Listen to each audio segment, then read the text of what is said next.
महाराष्ट्री आपके तप को देखते हुए आपके भक्तों की संख्या लगातार बढ़ती हुई दिखाई देती है। आपके अनुयायी पूरे दुनिया में फैले हुए हैं, लेकिन महाकुंभ की धरती पर एक ऐसे भक्त अनुयायी की चर्चा पूरी दुनिया में है। लॉरेन पॉवेल जॉब्स, जो कि लेट स्टीव जॉब्स की वाइफ हैं, वो आपकी भक्त हैं और अब आपके पास आई हैं आपके आश्रम में।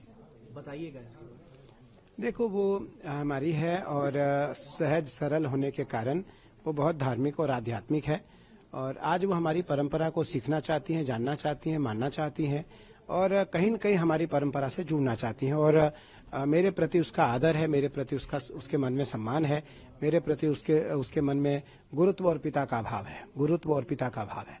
मुझे लगता है यह सीख भारतीय परंपराओं को उन सभी को लेना चाहिए जो छोटे और बड़े लोग हैं भारत के, क्योंकि दुनिया के जो बड़े लोग हैं वो भी इस परंपरा को सीखना चाहते हैं।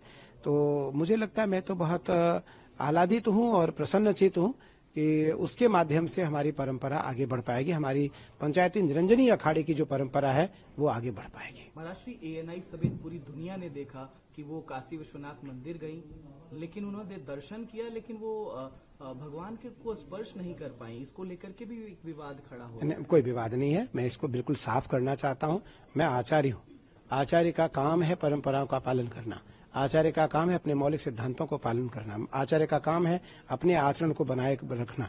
आचरती इति आचार्य है, जो आचरण को बना करके रखे वही आचार्य है, वही आचार्य है। मेरी बेटी है वो, महर्षि व्यासानंद जी भी थे वहाँ, लेकिन हम सभी परिवार ने वहाँ अभिषेक किया, पूजन किया और मंदिर प्रशासक परिवार ने उनको प्रसाद दिया, उनको माला पहनाया, उनका स्वागत किया, उनका वंदन किया। लेकिन वहाँ परंपरा है कि अदर हिंदू काशी विश्वनाथ मंदिर को स्पर्श नहीं करेगा। यदि इस परंपरा को मैं बनाकर नहीं रखूंगा तो निसंदेह परंपरा टूट जाएगी, बिगड़ जाएगी, बिखर जाएगी।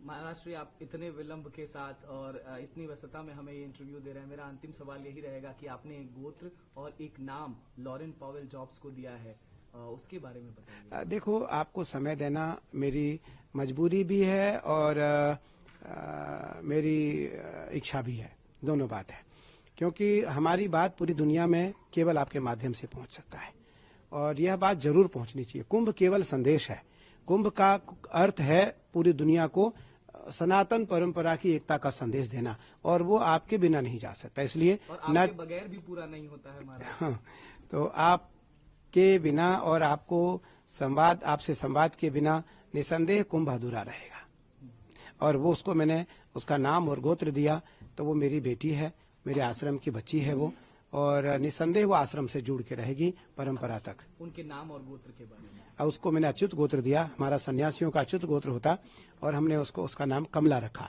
क्योंकि ज्योतिष के अनुसार उसकी जो गणना है उसके अनुसार उसका नाम निकला, तो उसके अनुसार उसका नाम क से निकला, तो मुझे सबसे अच्छा कमला लगा, तो मैंने उसका नाम कमला रखा और मैंने उसको अच्युत गोत्र दिया, अपना गोत्र दिया। अब क्या वो सनातनी हो गई या वो हिंदू हो गई, ये मान लें?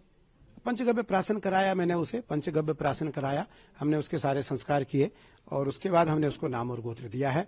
तो धीरे धीरे मुझे लगता है वो हमारी पूरी परंपरा को समझ जाएंगी, जान जाएंगी और मानने लगेंगी। महाराष्ट्री, बहुत धन्यवाद आपने। जी धन्यवाद। न्यूज नेशन अब व्हाट्सएप पर खबरों की ताजा अपडेट के लिए न्यूज नेशन के इस क्यूआर कोड को स्कैन करें।